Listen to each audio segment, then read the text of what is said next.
Hello, hello, hello, and welcome back to Talking to Tequila with Chloe. That's me, Chloe, and welcome to my pink palace.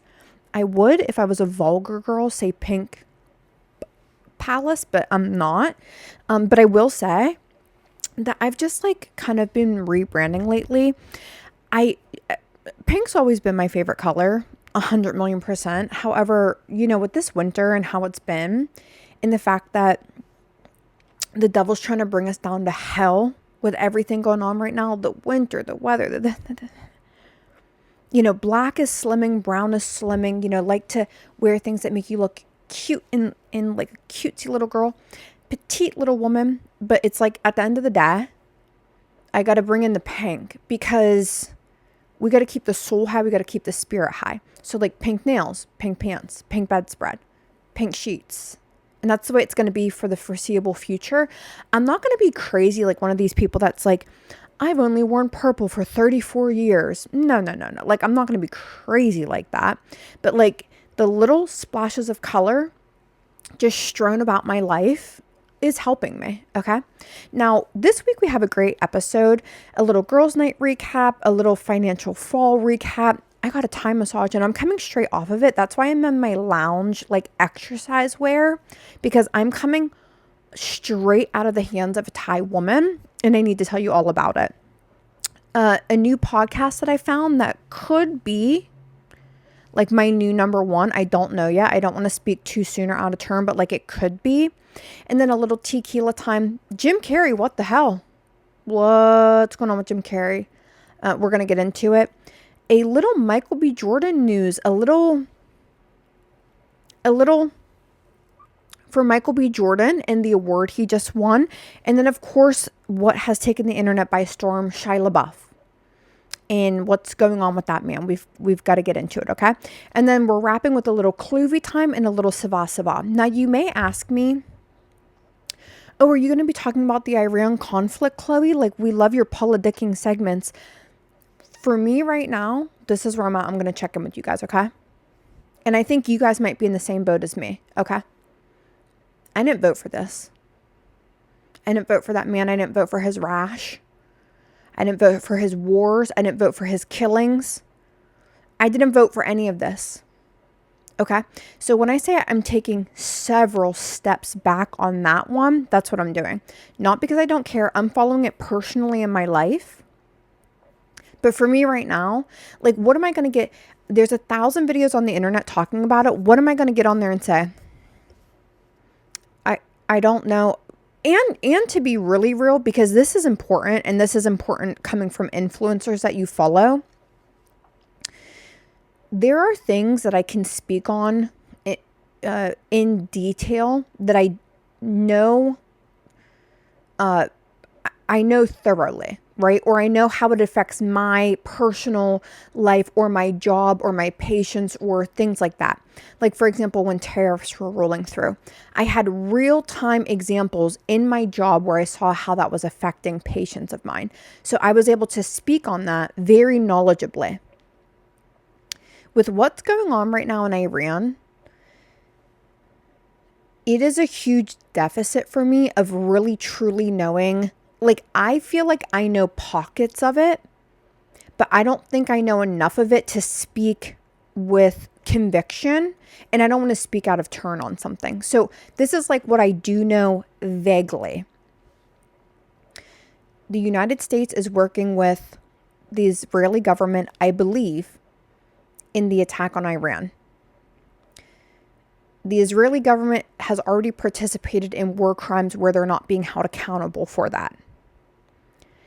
They bombed Iran and have killed citizens in Iran, and American citizens and soldiers have also died.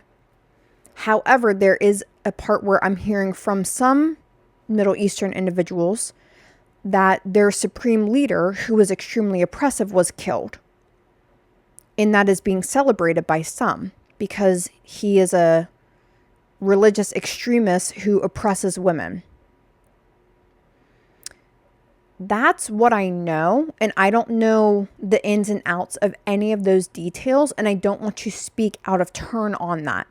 What I know is innocent people have died.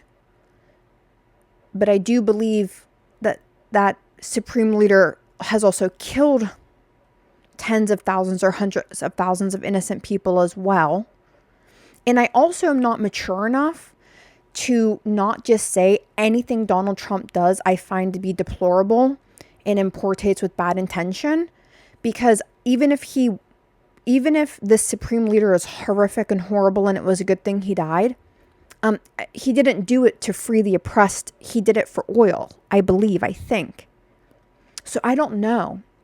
So that's where I'm going to leave that, right? But I do know it's happening. I'm acknowledging it. I don't want to speak out of turn on it. That's what I'm going to say about that. Okay? We're keeping this episode a little light and bright today, hence the pink pants. Hence the pink hot pants, girls. Okay. Now let's get right into it. I'm going to explain to you how restaurant recommendations work. And then you're going to follow me with it, okay? We had a guy come shadow at work. He wanted to work there. He applied. He shadowed for the day. Nice guy. Seemingly meshed in pretty well with the group. But guess what he did? Because we were talking about me and my girlfriend Lexi. We're going to go to girls' night. And we were trying to figure out where we wanted to go. He said, you've got to go to this place called Kotobuki, I believe. It's a sushi place. It's like the best I've had in the DMV area. And me and Lexi, I mean, we've been searching low and high for good sushi. We're on the same page. Like, our favorite sushi is sugarfish in New York. And we can't get to New York all the time to get the sugarfish. So we always discuss. She went and tried this place. I went and tried that place. It did kind of hit. It didn't kind of hit. It hit, but the prices were bad. So this guy, Josh, I believe his name is, said, you got to go to Kotobuki in Georgetown. It's excellent. And the prices are good. So me and my girlfriend, first of all, I got dressed to the nines. Black mesh turtleneck. Yes, honey. And then last minute, Lexi's boyfriend was going to join us. Which, that's fine. The more the merrier. Let me tell you something. Girls' night to me, what constitutes girls' night for me is just I'm present. I mean, a girls' night could be how I view it. If you're out with me and I'm girly and I'm a girl and I like to partake in girly things, I really don't care if it's 99 men in me. It's now become a girls' night, because I'm not going to look at you through the female. I'm not going to look at you to the male gaze. I'm looking at you to the female gaze. We'll talk about Bravo, honey, and I'm going to talk about my nails, and I'm going to talk about the new skincare I'm using. It will be a girls' night, because I'm not going to like try to shoot pool, or like, what other things do girls do to impress guys? I'm not going to try to shoot pool. I'm not going to shoot whiskey. I'm not going to, whatever else girls do to show off to guys. I'm not going to do that. I'm going to be me and talk about girly things, okay? So it was Lexi and her boyfriend, hence still a girls' night, because me and Lexi were there. We're kikiing. The girl energy's high. It is, can I say something else? If me and Lexi are there, scientifically, there's more estrogen than his testosterone. So it's a girls' night no matter what. But even if, again, it were me and 99 guys, which I don't know why I would ever find myself in that type of situation. I don't know why I would ever find myself in the predicament where it would be me and 99 men. And somehow I'm still trying to make this a girls' night. I'm just using it as an example. My estrogen is so potent in the sense that, like, no one is more of a girly girl than me. My estrogen would beat 100 men. Like, it doesn't matter if they're taking tea. It doesn't matter if they're taking steroids.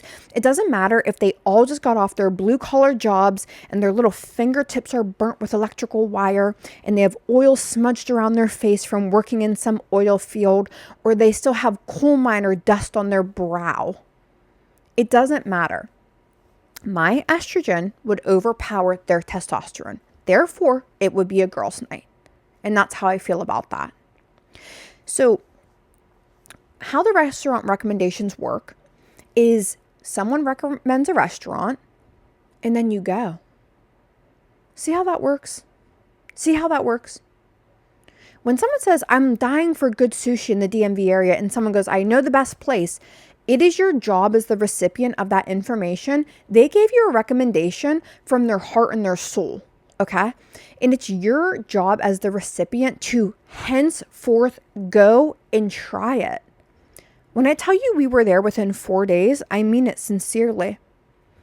If you don't have any children and you have income and your bills are paid, if someone recommends a restaurant to you, you should be there within the week. And I'm not trying to be like a hammer here, but I don't think there's an excuse to not do that. Now, if you say, I really need a restaurant recommendation, like the best in the business, but just not Greek. And they're like, well, I'm going to give you a Greek recommendation. Then fine. Okay, we can talk about it. Maybe, you know what, maybe you listen, you nod, you shake, you pretend to write it down, or let's say you do write it down. Okay? You don't have to go. I will excuse that. So within a week, we were there, girls' night, and immediately when we get there, I know it's the vibe, like non-pretentious, very authentic looking, like totally a total, not a nose up in the air, because you can get good sushi in the DMV. Don't get me wrong. It is a $300 omasake. I can't afford that all the time, right? I'm going to hit up, I'm pretty sure I'm going again tonight. That's going to be my third hit of sushi this week. So when I say I'm trying to look for good sushi in the DMV area, I'm talking about, I'm not going to have to foreclose on my house. I just want a totally reasonably priced meal. Fresh fish, no problems here. Man, this place blew my freaking socks off, girl. And I wear long, tight socks so they don't fall down my boots. It blew my socks off. We had sake that you put a little salt on the corner whenever you sip it. It makes you feel very experiential. Because one thing about me, I'm an experiential girly. I love to do things for the plot. I love to do things for the story. Anytime something kind of crazy happens and it really shakes your life up, I always go, it adds to the chapter, honey. No one's going to buy a boring book. So for me, it's like they're giving me this wooden hollow cube with sake in the middle of it, and they serve it in a dish so the sake can spill out all over the dish. You put a little salt on there. It's the closest I've ever come to doing cocaine, because I've never done cocaine. I've never done any hard drugs, to be honest with you. Of course, every once in a while, back in my youth, I would partake in marijuana. But the hardest thing I take basically is ibuprofen. And the reason I say that's the hardest thing I take is because you have to eat on ibuprofen. Like, you can't take ibuprofen without food in your stomach or you'll get upset. You will get upset. So you take this little white substance, aka salt, and you put it on the tip of this square bowl. And I'm kind of feeling like I'm in the 80s now. Like, it comes with this little spoon and you kind of dab it down. I'm imagining this is what it's like to do cocaine. I don't know. And then you bring it up to your face. And the only difference is it's salt and you put it in your mouth. It's not cocaine. You don't put it in your nose. Okay? But it was fabulous. It was really, really, really nice. And then I did something totally unheard of. We left that restaurant and we went to another bar. Not me bar hopping. Like, can you believe it? I got a espresso martini. I only drank half of it because I was driving. I was the chauffeur that night and I don't like to drink and drive, as should no one. And it's like, I'm a nurse. Like, I'm sorry, I can't risk my license. Do you know how hard it was? Like, I'm still in student loan debt. I cannot not be a nurse. Like, I'm living paycheck to paycheck.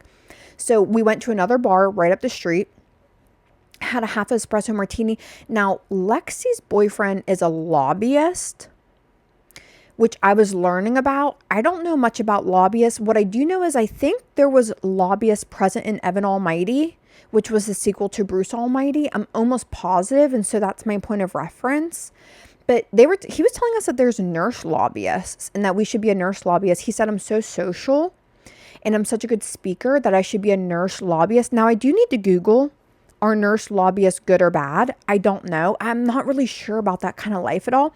But I could see myself on Capitol Hill, like walking around and being like, you, me, let's chat, like with a latte or a cappuccino. The only thing is I can't drink cappuccinos too often, because there was a phase in my life where I was drinking a cappuccino every morning and it made me break out. And I think it was the dairy. So either I could do a cappuccino and walk around, or a matcha, or something along those lines. Honestly, a hot lemon water would be great on Capitol Hill as well. And if I ever did like walk past or like catch maybe someone I didn't like, let's say who, any evil MAGA person, like let's just say I was on Capitol Hill and I like caught a glimpse of them, I would go like this. Like I wouldn't even care that I was a lobbyist. I'd be like, get the fuck out of my face. That's what I would do. And they would be like, oh, nurse lobbyist, can we talk to you? Like, we want to talk to you about your nurse lobbyist. And I would be like this. What? And then maybe they would talk to me and I would go, yeah, we'll do this if you take back everything you've done bad this last 2 years, and like basically play hardball with them. That's what I would do if I was a nurse lobbyist on Capitol Hill. Now, this all coming, to a head in the sense that, why would I need to be a lobbyist? Well, I need to make money, okay? And I don't know if nurse lobbyists make money. I don't know if they're rich. I don't know if they're not rich. What I do know is Lexi and her boyfriend have an apartment in Capitol Hill, so they got to be making something. And Lexi's a nurse like me.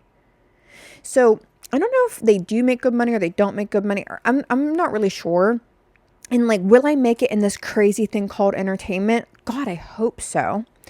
But if I don't, I kind of do need a backup plan that financially. Also, can I say something? The only reason I might not be a nurse lobbyist is because, like, I don't know if I want to live in DC for, like, in fact, I'm not. Like, I have plans to move to New York City and, be in the bright lights, big city, $1 slices of pizza, 24-hour nightlife. Not that I'm crazy on nightlife, but like every now and again, I get a hankering for a soup dumpling. I would love to be 3 a.m., 4 a.m. in the morning, have a hankering for a soup dumpling, and walk right down my little stairs in the Lower East Side or the East Village or Tribeca. I'm like not a huge fan of Tribeca, but anyways, and just like walk my little butt right out and get a little $1 slice of pizza or get a little soup dumpling. That can only happen in New York City, okay? So I don't know if I'll actually be a nurse lobbyist. A nurse lobbyist to me is almost kind of like when I decided I was going to be a pilot. And what really was driving that was I was wanting free flights. And then I realized that's just not something I'm willing to pursue. Like, just wanting free flights shouldn't make you a pilot. So I do need to make money though, because I'm going to say it dramatically, and it's a little accurate, but it's a little not. I am in a financial freefall. Now, when I say that, you might think I'm like behind on bills, or you might say that I'm being foreclosed on, or you might say that I've my car got repossessed. No. None of that. I just, in the last week and a half, I'm not sure what's going on. I just think like I've been needing kind of like dopamine hits for some reason. It's like the weather, it's the politics, it's just my own what's it called? Like self-esteem, like self-worth. And this is a horrible thing to get your self-worth from. But just all those things accumulated together, like I've been to the mall twice. Now, have I used rewards? Yes. Like, am I paying for it out of my debit account? I'm not charging it, but like I'm spending $100 here. I'm spending $100 there. I'm going to sushi twice. I mean, hell, last night I was laying in bed at 11 o'clock at night. I knew I was off today. I said, how am I going to film my day? Because it's rainy and snowing. I already went to the free museums in Washington yesterday. What else could I do indoors that would satiate me? I booked a Thai massage. And at this rate, and I'm sure my dopamine hits will not be needed soon. Like, it's really like the sun must come out. Here comes the sun, little darling. But I just do need a little bit of a job that is going to allow me to, when I do need these financial dopamine hits, like I need a job, like a lobbyist or something that can sustain that. Now, listen, I will say, Lexi and her boyfriend paid for my meal this week. Like, and can I tell you something? I really hate when people pay for my stuff. Now, if you're a guy and you're interested in me romantically, yeah, no. Like, you need to pay for my stuff because Otherwise, that's kind of icky to me. And I don't mean forever, and I don't mean like my life, and I don't mean my bills. I just mean if we're going out, like in the check is like $60 and we're splitting it, like that would, like, whoa, oh my God, like, whoa, that would freak me out. Like, that would freak me out. But in general, if you're a friend, if you're a coworker, if you're a friend's boyfriend, like, and you pay for my stuff, it just makes me feel indebted to you. And I know that that's not a good feeling, but my mom's side of the family were really like financially abusive is too harsh of a word, but like they would just throw it in your face a lot. So you'd be like 14 and like they would like pay for your dinner or like buy you school clothes or something, and then like you wouldn't answer their phone call and they would be like, and after I bought your school clothes. And so I just always, it actually taught me, and it's one of my favorite things about myself. I should heal it, but I'm not interested in that right now. It taught me to just like don't take things from people. And it has caused a bit of a problem before, because people try to be kind and buy you things. And some people's love language is gift giving. And in fact, my personal love language is gift giving. I like to give you gifts to show my affection for you. But other people's love language is also gift giving. And when you try to give me gifts, now I'm not talking like, again, like you're a guy, you're interested in me. Like, yeah, sure, buy me flowers. Like that's fine. But like friends and I'm acting like there's these like all these guys buying me flowers. That's like not happening in my life. I'm just trying to make a delineation, okay?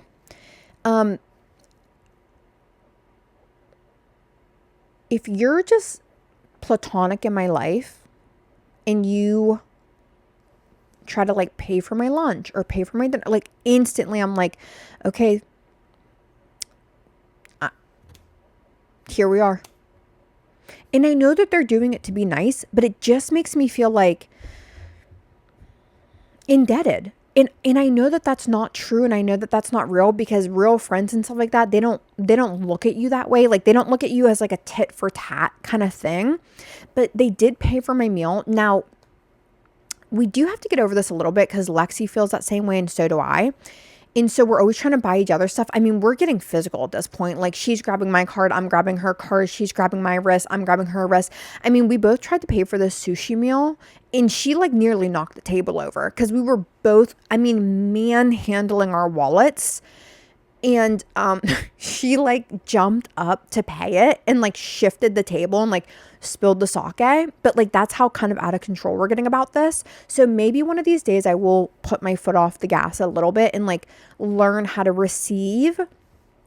But at this point in my life, like that's just where I'm at right now. So in terms of my financial free fall, that dinner was free. Then when we went to drinks, right afterwards, I picked up that tab. And then we went back to their area, which is Capitol Hill, and we went to another bar.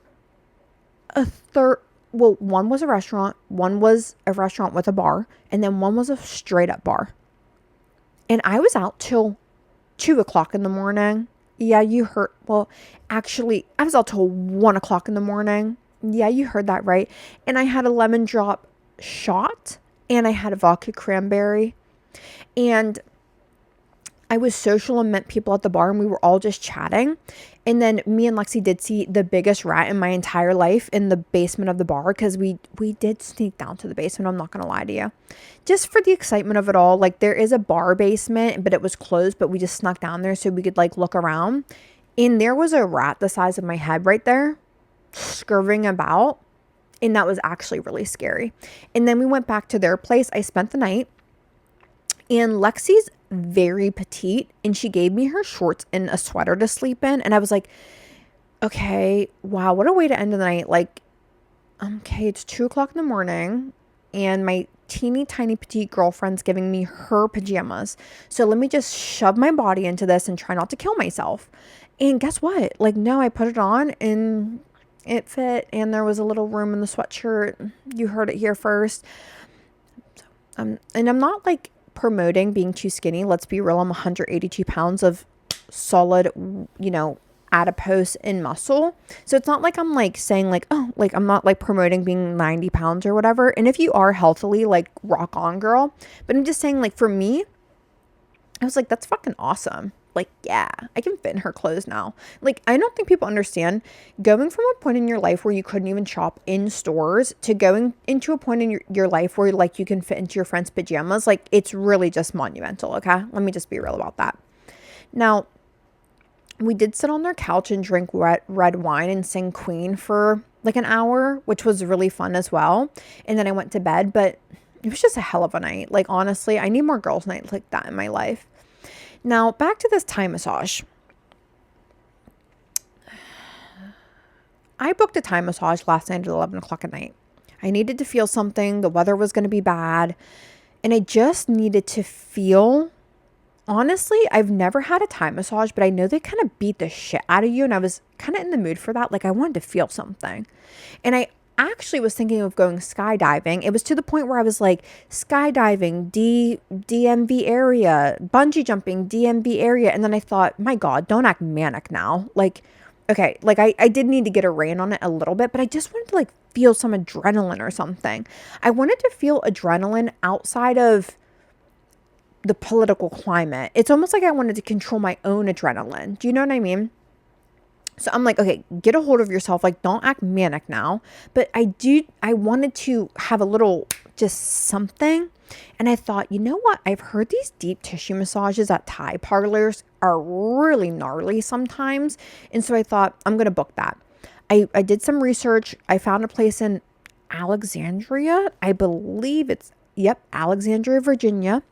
And by the way, when they say DMV, that stands for Washington, D.C., Maryland, and Virginia. And I believe that the reason they made that a trifecta is because you can drive your ass between all three of those like within an hour. So yeah, was it a 44-minute drive? Doesn't matter to me. That's fine. Like, I'm playing music, I'm chucking, I'm jiving. So I drove 44 minutes to the DMV area, or to Alexandria. And I get there and like immediately, and this is like the little pamphlet, it's like the vibes are so relaxing, like little steam with scents going on, like all like these traditional like Thai blankets and decorations. I get undressed and they gave me this like Thai like shirt and pants. I'm assuming it's Thai shirt and pants, okay? Because it doesn't look like anything I own, and I was at a Thai spa. At first, this woman is really going light, and I thought, oh, this is very similar to a Swedish massage. Like, this is, it's kind of deep, but it's nothing like to write home about. And what I realized soon, what was happening was she was revving my body up and she was preparing me. Because something flipped, okay? There was a point in time where she went from massaging me kind of a little deep. And it was, by the way, it was a Thai deep tissue massage with hold on, let me read it exactly. It was a Gensha traditional Thai massage with deep tissue massage with stretching.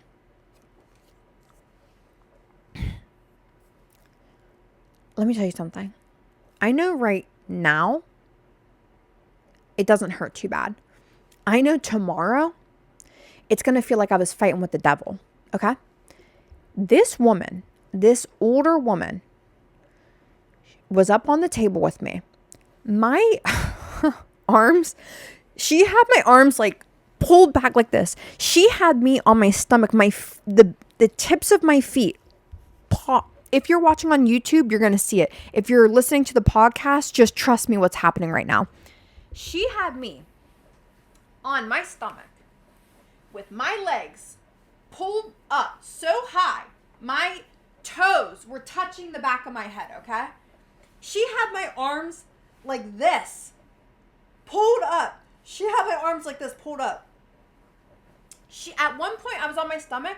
She did crisscross. She pulled my crisscross legs up my back, okay? This woman She was punching the bottom of my feet. Okay? This woman was, when I tell you, not to be dramatic, she beat the happiness back into me. I mean, she beat the happiness back into my body. I felt like I went through an exorcism. And to be honest, to be really honest, I feel like she healed childhood trauma. I'm not even joking you. She was pulling my body and hitting my body and pushing into my body in a way.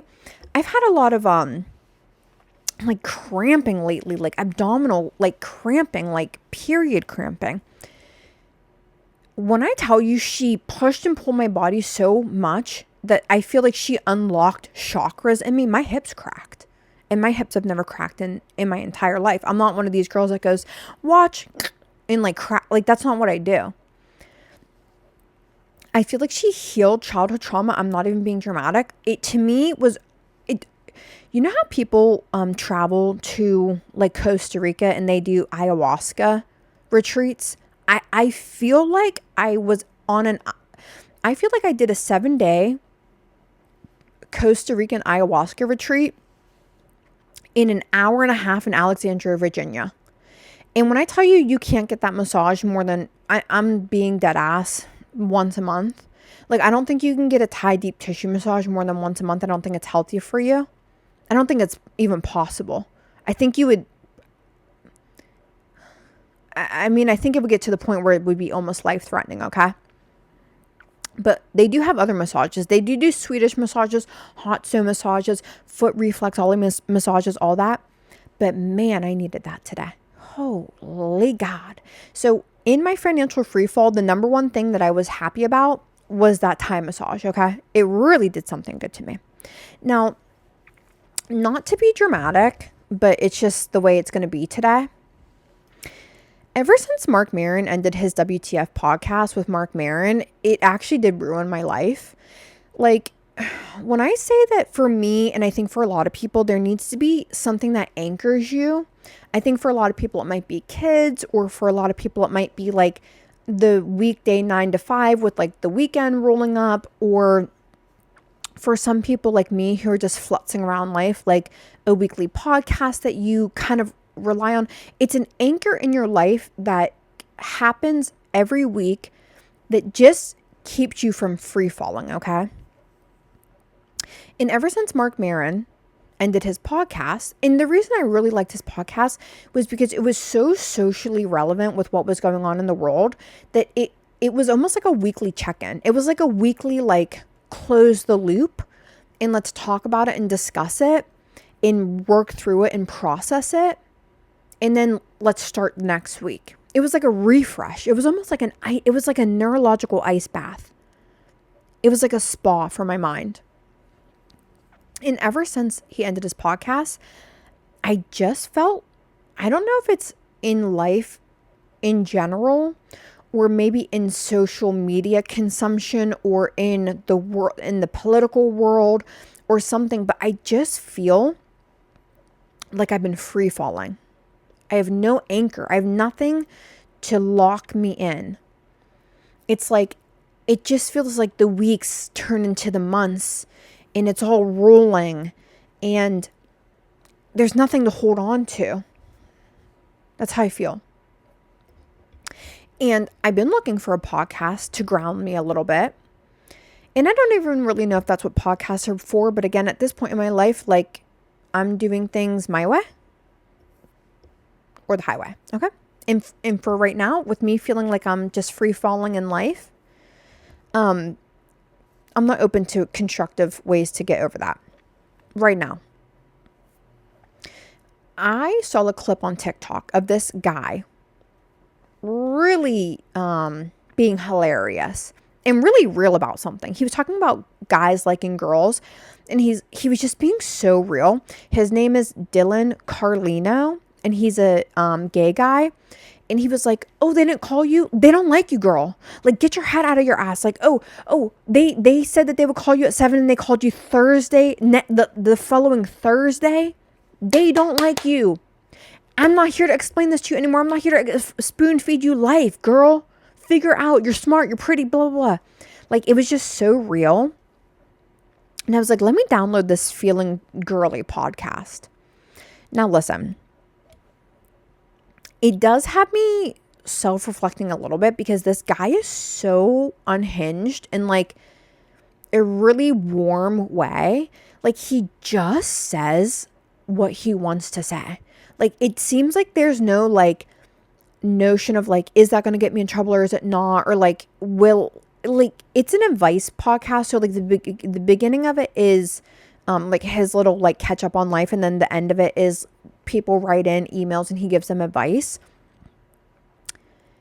Someone like will write in and be like, I don't know, like he just is like I don't want to say unhinged. He has like no constraints. He just is like going off. And that's what I liked about Mark Maron too, because Mark Maron would be like, come on and be like, hey guys, welcome to the podcast this week. How is everyone? Okay, well, the fucking world's on fire, hun. World War III is about to start and Trump's fucking psycho evil. And like, he just was so like vomit, what his thoughts were. And this is kind of how Dylan Carlino is. Now, I do want to say, I've listened to like 3 episodes, which is a good sign because if I'm listening to 3 episodes, that means like I am into it so far. But 3 episodes, so I'm still testing the waters, but I didn't immediately stop it because I mean, I know a lot of people are in the same boat as me. I could start a podcast and get through maybe 3 or 4 words that you've said. Don't like the cadence, turn it off. I will never listen to you again. Like, I tried to listen to Pollard's podcast. Amy Pollard. Don't like it. Don't like the cadence. I don't like the vibe. I like her. I like who she interviews. I like her movies. I like her in interviews. I don't like her in podcasts. Okay. So if I don't know, I'm taking my hands off for 1 second. If this guy's crazy or something, or like I get to an episode and it turns out he's like psychotic or something, I'm just saying I've only listened to 3 episodes right now, so don't hold my feet to the fire, but so far so good. Now let's get into a little tequila time. Ra-ta-ta-ta-ta, ra-ta-ta-ta-ta, hey, ra-ta-ta-ta-ta, ra-ta-ta-ta-ta, ah, ch-ch, ah, ch-ch, ah, ch-ch. What's going on with Jim Carrey? I know you've seen it. I've seen it. Listen, I don't want it to have been pushed to this part in my life where I need to start believing in conspiracy theories, in clones, in AI. I didn't want to get to that point in my life, okay? If you would have checked in with me 5 years ago, I would have been like, of course not, silly. However, we're to the point right now where I don't know whether or not there's underground tunnels on islands. I don't know if the billionaire elites of the world are eating kids. I don't know if Jim Carrey is a clone or not. I don't know. I'm doing the best I can of trying to suss it out though. So Jim Carrey, over the last several years, if not decade, has made it very crystal clear that Jim Carrey was really a caricature of himself. He doesn't really find a lot of relatability in it anymore. It was like a shield that he put up. He started to get critical of the entertainment industry. He started to get a little flighty, not crazy, just flighty in the sense that like none of this is really real, like simulations, stepping out from Hollywood, retiring. He even said at one point, if you ever see me again, like in the Hollywood scene, that's not me. It even got to the point where he said like he had a beard and he said like, if you ever see me clean shaven, that's not me. And so imagine my shock when I see Jim Carrey, quotes, at the Cesar Award, receiving an honorary Cesar Award. And let's just say the most blatantly obvious thing in the room. He didn't look like himself. Now, can I say that we also haven't seen him in quite a while? And that very well could be him. He looked like a little puffy. Like his face didn't really look like his face. It looked like his face, and I'm not. Listen, it looked like his face with like fillers, or like maybe almost when you're just starting a seafood allergy reaction. Like it's not really distorted yet, but it's just everything's looking a little puffy. And I'm not saying that in a mean way. Like maybe he truly did put on a little bit of weight, but it didn't seem like weight in your face with just gaining a little bit of weight. It seemed like puffy. And then, of course, Jim Carrey has brown eyes. Whoever this person was had like hazel gray eyes. And he was so like jovial. Like Jim Carrey, the last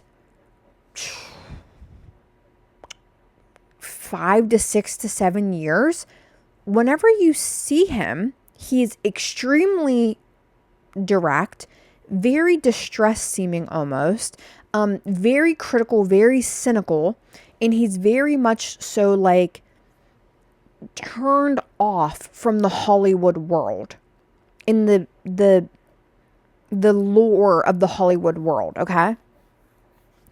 And he's like really like trying to pull the covers back. He's been on like interviews and TV shows and stuff, like talking about the Illuminati, and like very, very, very just pulled back from that life. And then he gets on the screen and he's like jovial, and he's like, I just can't believe I'm here, and I'm looking out on everyone in the audience, and they're all talking a mile a minute. And I thought, my gosh, what am I going to talk about? Like very switched up from what he's been the last several years. And then, so everyone's already, I mean, when I saw Jim Carrey, I thought, what the hell's going on here? That was my first thought initially. And then weirdo Stephen Baldwin, is that how you say his name? Stephen Baldwin, Alec Baldwin's brother, I think. I mean, that guy is just bizarre. He gets on, let me backtrack.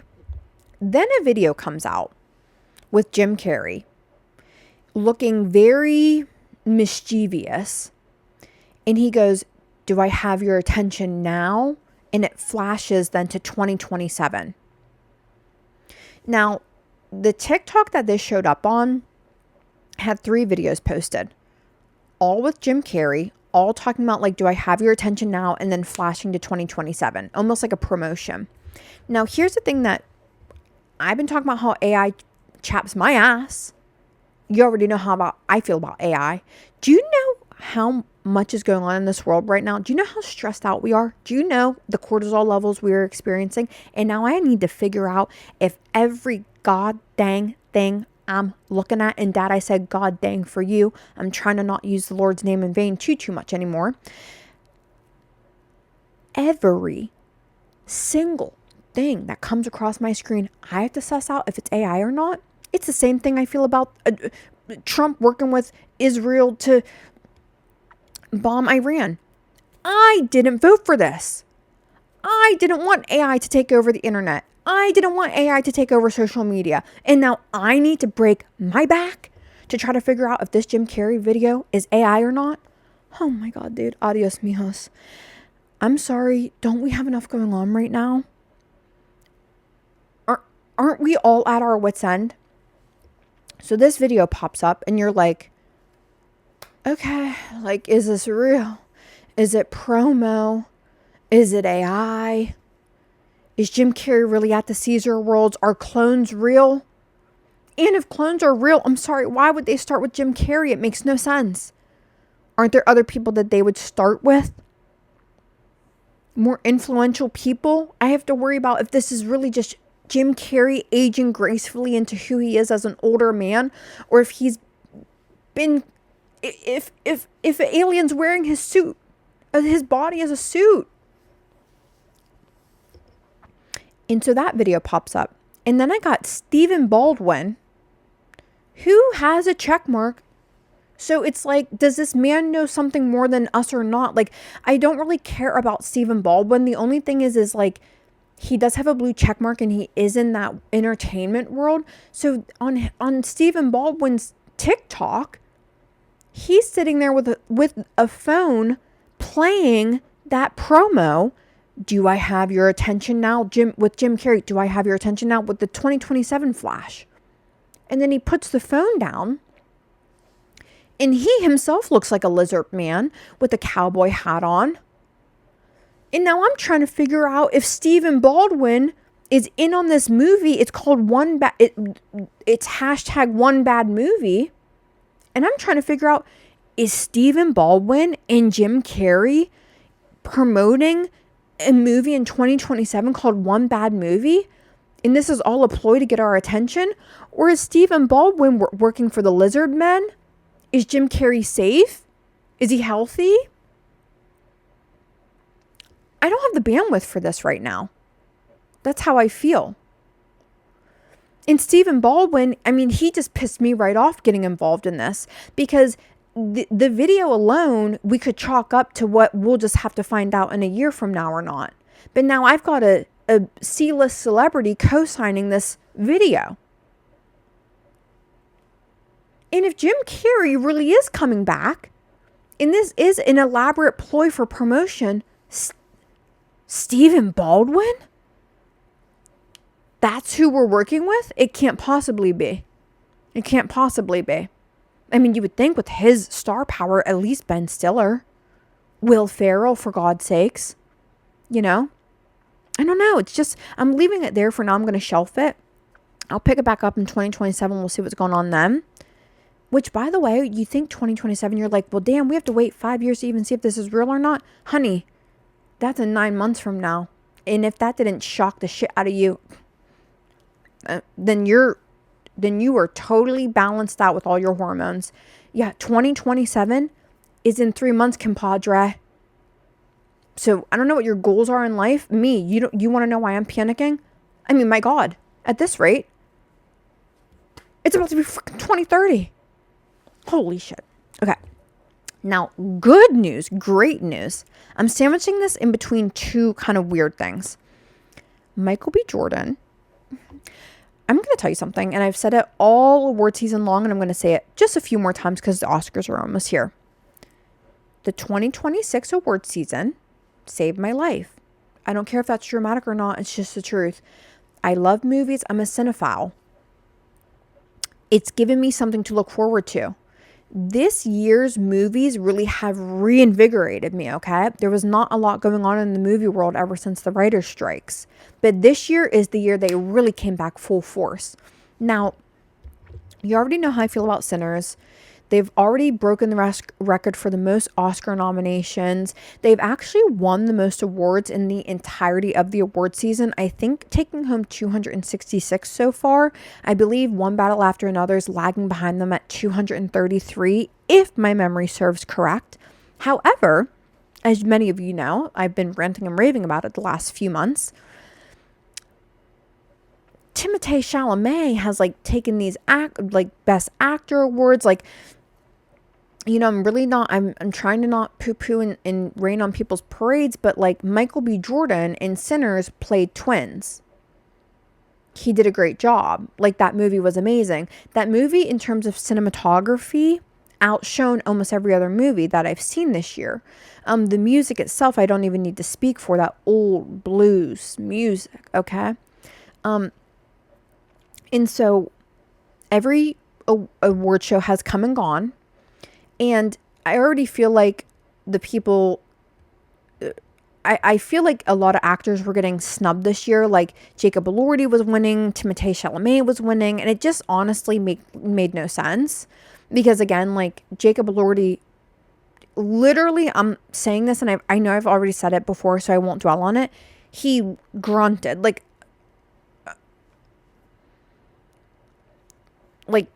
I'm just not trying to be dramatic, but Jacob Elordi won Best Supporting Actor and he literally just grunted and stared. There was not acting happening in the movie. He was acting almost involuntary body movements, kind of that's how he was acting. And I'm not saying that in a rude way. I'm just saying he was playing Frankenstein's monster. That is what that is. It's just, it's someone resurrected from the dead who doesn't have brain function. And so I'm just confused how he was winning Best Supporting Actor, not to be rude. But Michael B. Jordan was at the Actors Awards, and Viola Davis was announcing the Best Actor. And at this point, I feel like he probably was coming to these award shows just basically being like, I cannot believe, like, this is what I think Michael B. Jordan was thinking. I'm so grateful to be here. I can't believe I've made it this far. I'm just happy that Sinners is even winning awards. But this is kind of bullshit that I'm not winning Best Actor. Like, in comparison to who I'm losing to, like, not to be ungrateful, but like, that's what I would think he's thinking. And so Viola Davis gets on the stage. She opens the card, and this woman, I mean, that's how I feel like I would announce if I was at a award show. I mean, she went outside her body. She said something. I don't even know what she said. The first thing she said, a sentence at first. I don't even know. I tried to figure it out. She said something. Michael B. Jordan. That's what she did. When I tell you, the crowd erupted. Like, Michael B. Jordan finally won the Best Actors Award for the Actors Awards. So it's not the Oscars, but I will say it's the last award show before the Oscars. So I also believe Sean Penn won Best Supporting Actor there. Now, I've gone through it. Sorry, I've just gotten so riled up. I've already gone through it. Like, we already know, like, I think Benicio del Toro should be winning Best Supporting Actor, but you know what? I'm happy with Sean Penn winning Best Supporting Actor in this awards season as well. Like, he did do a good job of playing a really neurotic guy. But basically what has happened is right before the Oscars, we've had a total shakeup in what we could expect for the biggest award of the season. So now it's like, oh my God, Best Actor really truly is between Timothée Chalamet, which I won't get into it. I'm not going to bore you again. I'm just saying it was like, whatever. It's like the acting. Okay. I'm not going to get into it again. I'm just saying Timothée Chalamet being a contender for Best Actor this year is, how do I say this? It's Hollywood politics. Okay, I'm going to leave it at that. But now there's a true competition between Michael B. Jordan, Timothée Chalamet. You guys already know, like, I do believe Leonardo DiCaprio in One Battle After Another did have the performance of his career. Me personally, I would like to see Leonardo DiCaprio win Best Actor for the Oscars, bringing in his second Best Actor win. His first one was, of course, for The Revenant. But it's just so exciting now. When I tell you, oh my gosh, like, I need to mark down, March 13th. We have to finish watching all the movies, you guys. I only have The Secret Agent left, which I will be watching this week. I'm not sure what you guys have left, but if you want to watch along with me, I'll be watching The Secret Agent this week. And then for me, I will have watched every Oscars movie nominee, which I've never done before, which is really exciting for me. And then at that point, we'll just have to wait and watch and see. Like, will the Oscars ring true to actually awarding people for truly deserving the award that year? Or will they just continue this Hollywood political fodder? We'll never know until the award season gets here, until the Oscars award gets here, okay? Now, that brings me to my last story. Shia LaBeouf has taken the internet by storm. I'm sure you're all aware by now that Shia LaBeouf was arrested during Mardi Gras, and then bailed out, and then immediately went back to Mardi Gras and really just was tearing up the town. Now, there's people for me in my life where I find out things about them and they immediately are compartmentalized into a different category for me. So Shia LaBeouf for me was compartmentalized in the same group as Chris Brown. God forbid I say it, okay? Just a hyper abusive man that cannot help but beat on women. That's where he put me. Now, if you don't recall, Shia LaBeouf was sued by his ex, FKA Twigs. And the allegations she made against him were really something special. Like, he strangled her outside next to a car, and actually strangled her so drastically that he lifted her off the ground. She accused him of sexual assault, sexual abuse. He kept guns in the house. She was scared for her life. isolated her from her friends and family, was once driving erratically and took his seatbelt off and said like he was going to kill everyone and kill himself and wreck the car if she didn't profess his love to him enough for him. He needed to believe it. Like really just, and now all this is allegedly, I think the case ended up being dismissed on bias, I'm pretty sure, but like really extremely abusive, wild things. And so when Shia LaBeouf was arrested and kind of taking the internet by storm, at first I chalked it up to because he doesn't look well.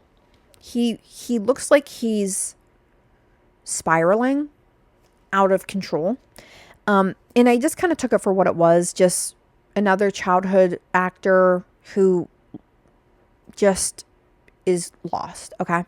And abusive to women. So I only paid very little attention to it because I don't like to give people like that too much of my time in my mind. But then this interview pops up, this podcast interview, Channel 5 News in New Orleans, with this YouTuber. And I thought, I'm going to watch this because I just wanted to, I just was so curious as to the trajectory of this New Orleans arrest. Now, I actually am very happy I watched it because a lot of the clips right now, there's a lot of clips going on with Shia LaBeouf where he's saying these really odd and funny one-liners. Like, for example, the interviewer asked him if he was going to go to rehab, and he said, listen, if I thought my answers were there, I would go, but I don't. So I'm not going to go. And people are like putting that video over like when my friends ask me to go camping, and it's like, listen, if I thought my answers were there, I would go, but I don't think they're there, so I'm not going to go. Like, they're making a lot of clips, and it kind of makes it almost seem like he's just this like kind of eccentric guy who is maybe just living in his truth right now, and you know, this is the life he wanted to live now, and that's what he's doing. That's like not what's happening. I would implore you, if you go on YouTube and just type in Shia LaBeouf interview, it comes up almost right away. It has like 2.5 million views on it right now. It's hosted by, listen, I'm not familiar with this YouTube game. The guy, it's on Channel 5 News, but I don't know if that's this YouTuber's like kitschy YouTube show name, or if it's actually Channel 5 News in New Orleans, or like what the deal is, but that's where it's at. That's like not what's happening right now. Shia LaBeouf is like in a full semi-fractured like mental state. He was like up and down most of the interview, pacing around, like going and getting a beer, coming back, like he couldn't keep his train of thought going. Now, he did seem to be semi-insightful with knowing like what's going on, where he's at. Like, he was taking ownership of certain things, like saying like the fight in New Orleans like was totally caused by me, like I'll take it, I'll own it. But then he would like go back and be like, well, he made like several homophobic comments where he was like, listen, like when a bunch of gay guys are around me, like I get scared. And it's like, well, I don't know why. So I guess you're not scared when it's a woman and you can beat on her because she's smaller. But if it's men, then I guess you are scared. Like, I'm like, let's just be real here. Like, you weren't going to get raped by a bunch of gay guys in a bar. Like, and I'm sorry to put that like brashly, but like, if he wants to say inflammatory comments, then let's follow through with that. Like, that's not what was going to happen. So I don't know why you were saying that, because it comes off extremely homophobic and insensitive. You know, and he kept saying like, listen, like I'm a Catholic, like I'm a man of God. And he was like lacing it with these like, the comments like because he's Catholic and like because he believes in God. Like, it was just very bizarre, and it was such a bizarre interview, and it really did show that he is like in a total he like needs a lot of help right now. Like, I'm actually happy I watched it, because with what's out on the internet right now, it just seems like he's like just like this kind of guy that has just like let loose and is just, hey, like this is where I'm at right now in my life. And it is where he's at right now in his life. But mentally, he can't keep a train of thought for more than a few seconds, if not a few minutes. He's pacing. He's all over the place. He's erratic. He's off the bandwagon. He's drinking full throttle again. Like, it's like serious. And I don't think that we should watch this interview and just be like, or not watch the interview. Like, I'm finding it like incredibly poor taste with like, he's becoming like this fun internet meme. And it's like, we're watching someone literally spiral and lose like borderline touch with reality. I don't want to say that fully, because he does still seem like he's aware of what's going on right now, but it was sad to watch. Like, it was very sad to watch. And I feel like people need to actually watch that to truly understand the context of what's going on right now. Okay. So that's what I want to say about the Shia LaBeouf interview. Really sad stuff going on right there. Okay. And like, he touched on like the twig stuff just barely, like, you know, he was saying like my ex was suing me and I take that. I take ownership in that. Like, that's on me. That's on me. Like, semi taking responsibility for it.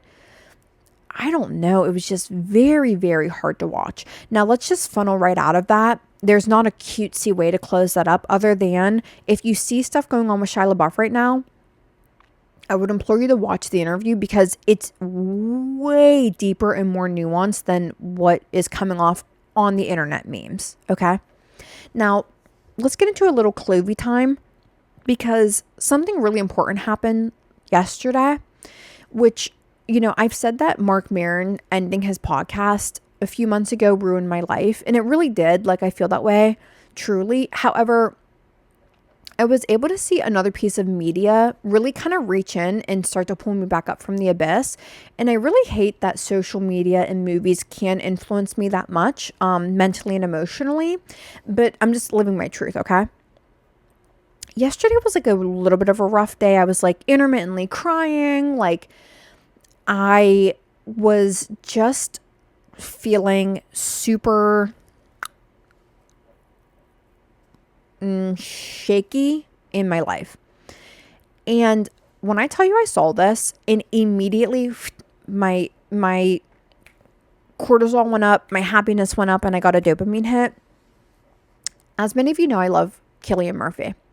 Almost in the same vein as much as I love Pedro Pascal, there's a handful of people in this world, especially in the entertainment industry, that I just feel like they're in this little bucket of me trusting them implicitly.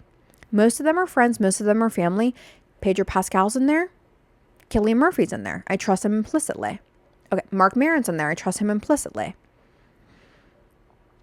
Peaky Blinders, which of course was one of the most fabulous TV shows of all time. I want to say 6 seasons. It was the best series finale I've ever watched in my life. They didn't like undo 6 years of storytelling. Like, they didn't like, it was done in such a beautiful way. A lot of these shows that are really, really good, Game of Thrones, Mad Men, they'll have such excellent trajectory. And then because they want to do a series finale that really knocks the socks off of you, they like turn the main character into someone that they weren't the entire time, and like really leave you perplexed and like kind of going, well, that's not what John Hamm would have done in Mad Men. So I'm kind of confused why we just did that. No. The Peaky Blinders series finale was so apropos, so unbelievable. And it really just left you craving more Peaky Blinders. And of course, we got the news that they were actually going to, in fact, make a Peaky Blinders movie. Peaky Blinders, The Immoral Man. Whoa. As we all know, Peaky Blinders, The Immoral Man is premiering March 20th. But what happened yesterday was the press tour kicked off. And for the first time in 2 years, ever since Oppenheimer, remember Oppenheimer, Barbie, Barbenheimer? That was 2 years ago. For the first time in 2 years, what I saw on my screen was Cillian Murphy at a press junket. In my, did that just turn my mood right upside down? Like, oh my God, the fact that for the next 20, for the next 17 days, because it's going to premiere on the 20th. And then let's even drag it on. Like, it might be a week past that. For the next 25 days, I'm going to get to see Cillian Murphy on a press junket. Bless it be. Bless it be. Thank you, God. Like, that man is so funny, unintentionally, like just his dead stare, nothing behind the eyes. Really, there's something about it that just tickles me pink. Like, the fact that I'm going to get to see him in different fits, like, he looks so handsome. He's just so dead in the eyes. Like, I just relate to him so much sometimes. I mean, although my eyes are quite expressive, I just like that sometimes he cannot be bothered. Like, it really does something for me that he just acts so aloof sometimes. But then when you hear him in interviews and different things, like, he really is quite thoughtful and charming. And he's not really with this Hufflepuff of the entertainment industry. Like, he's here to do a job and then go be a family man. And what's more welcoming than that? I mean, I really trust that man. I would let him watch my drink if I went to the bathroom. That's how you can tell whenever you're not sure if someone fits into your bubble of trusting them implicitly. Here's the question. Would you leave your drink with them? And that's a yes or no answer, okay? And if you even have to, for a minute, go, let me think. They're not in your bubble. Now, I'm not saying that means that they're a bad guy. It doesn't mean that they're inherently a bad guy. I'm just saying the basket that I have is a trust implicitly basket. And if you say, would you leave your drink with him? If the answer is not immediately yes, then they're not in the basket. Okay. And it's not necessarily bad to not be in the basket. It just means that they're not at the top level of trust. Okay. Now, this week, Chic C'est La Vie, Ça Va, Ça Va, Chic C'est La Vie, Ça Va, Ça Va, Chic C'est La Vie, Ça Va, Ça Va, goes to something that is really quite odd and interesting. I've never given it away to this before. And remember, my Chic C'est La Vie, Ça Va, Ça Va is something that's made me smile this week, something that's brought joy to me, something that has helped me drudge me up out of sadness and sorrow. And it's normally a person. However, this week, what really tickled my fancy was somehow my TikTok algorithm knew I needed to laugh and smile, and they started sending me and showing me videos of dogs carrying sticks and dogs trying to get sticks and dogs like jumping up their body and turning sideways and like grabbing onto a tree branch and just like pulling as hard as they could. But like, doggy, it's a whole tree. You're not going to get the branch off. Like, I know that you defied gravity to get it, but it's not coming down. Like, just things like that. And when I tell you I sat in this little pink bed and I just giggled my little heart away, that's what I needed. And so if you also need to giggle this week, I know it's, it can be hard sometimes. Listen, you must just go onto TikTok or YouTube or wherever and just like type in like babies laughing or like dogs trying to get sticks. It will turn your frown upside down in the snap of a finger, okay? Now, listen, I feel like this week was a good episode. That's another thing I like about Dylan Carlino with this new Feeling Girlie podcast. He breaks the third wall a lot, which I feel like I do too sometimes. And he'll just be like mid-sentence. He'll just be like, this podcast sucks, doesn't it? I'm sorry. Like, what the fuck? Like, I just need to get my shit together. I need a vape. Like, he's just really in it, kind of. Like, he just is unbridled the right word? I'm not sure. Google it and let me know later. So I feel like this was a good episode today. I don't know if that means every Tuesday morning I'm going to have to get a Thai massage before my podcast for them to beat the happiness into me before I start talking. But listen, we'll play it by ear. I can't guarantee that I won't need that. At least maybe a hot stone massage or a foot rub. I'm not sure.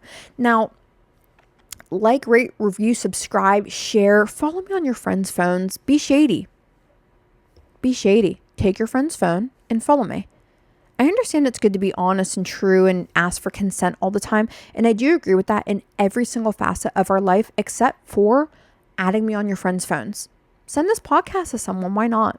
Comment. I'll do better at posting clips. I know I say that every week, but can I just tell you something? I'm still alive, but I'm barely breathing. I'm doing the best I can. Okay. I've kind of fallen out of love with TikTok for some reason in the last month and a half. It's because I've landed on an algorithm that just keeps telling you that, like, I don't really know what, but I've just like, you know what? I've just like my creative juices have been a little low lately. And so I just have had a hard time even getting on the app because I feel like I'm so dumb, idiot, stupid loser that I'm like, I can't even create anything that would bring anyone a semblance of joy. And so I've just had a hard time making clips. And then when I do finally make the clips and I post it and it's like, oh my God, no views. How excellent. Well, that's great for my mental health. Alrighty. So I'm going to do better at posting clips this week, I hope. I think I got a few good things here this week that maybe I'll post, okay? But until then, like, rate, review, subscribe, share, send. I hope Jim Carrey's not an alien. Okay, that's what I'm going to end it on, okay? And until next week, bye.